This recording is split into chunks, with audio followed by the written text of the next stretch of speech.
Well, Dr. Venicia McGhie's journey from a humble beginning to earning a PhD in education is simply inspirational. It's such a pleasure to have her on this Saturday edition of Newsnight. She joins us from our Cape Town studios this evening.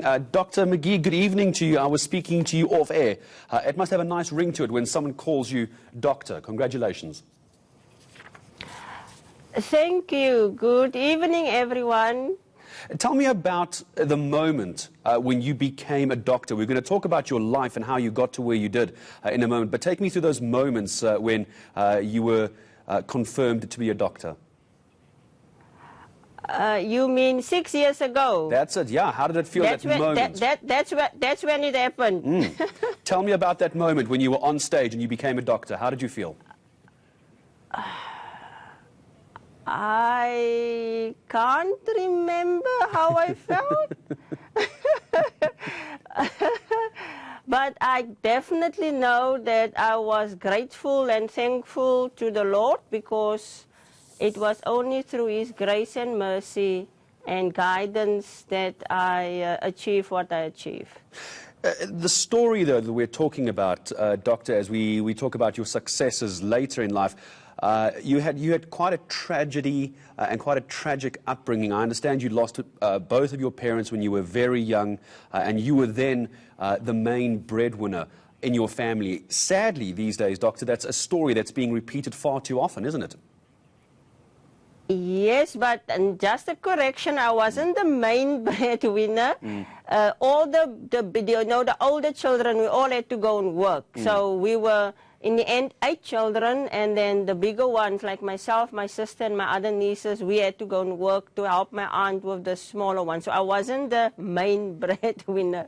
But you certainly had quite a big part to play. And then you went on to the University of the Western Cape, and that's where the career that you're now in began. Tell me about how you began as a data capturing clerk and how you got to where you are today. Well, remember, I was born in Potchefstroom, and I decided to leave everything behind in 1985. And that's when I decided to come to the Western Cape province. And I first initially came to Stellenbosch because I saw beautiful pictures of Stellenbosch. And then my path led from Stellenbosch to Belhar, because that was my first job in 1986. I was lucky to obtain an administrative position at our Dutch Reformed Mission Church offices. So I worked there in 1986 and 1987, and then because they didn't have benefits, they didn't have medical aid and housing, that's when I decided to apply. And because it was Belhar, I realized that UWC was close to Belhar, so if I worked there, I could still walk home, you know, try and save cost and money, because I raised my 2 children alone. And that's why I applied, and a third time around, I was fortunate to obtain that administrative position. And obviously it was a permanent position, and when I got there, they then informed me that the staff can study. You know, it's one of the benefits that you can study for free. And I grabbed that opportunity. And now I sit and I speak to you as a professor at UWC. Doctor, your interest, certainly from what I'm reading up here, is education and academic literacy. Why is that what you chose to go into and that you now teach your students? Why is that such an important role, such an important topic in your life and your career? Because as my studies unfolded and as I moved from one degree to another, I started to focus on students' learning challenges, because it is really an issue today, and not only in South Africa. Student success and students' learning challenges is a global problem and challenge, and it was just an interest, and it became even more important after my PhD, because that is what my PhD was about. I looked at the students' learning challenges, and I tried to find enabling factors on how we can help them. And so you know, all my research and everything else, my Fulbright postdoc scholarship that I obtained in 2014, all of that was to find enabling factors to help the students and to help our African and our colored black students to succeed, because statistics is showing us they are not succeeding.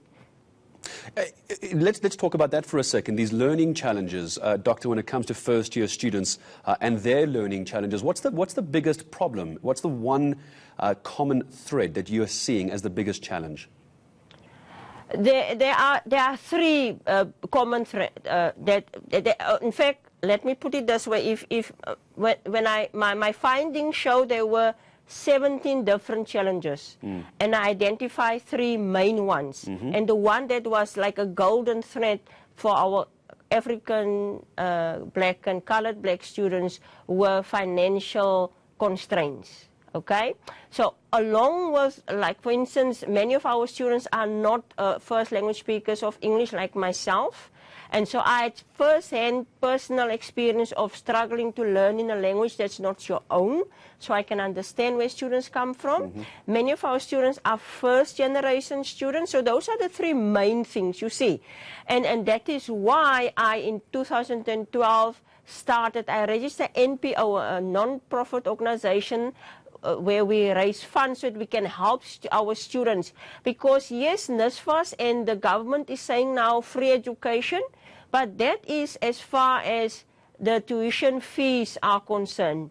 The day-to-day live realities of the students, where they need to transport from home to campus, books, food, those main challenges, the free education, it cannot address.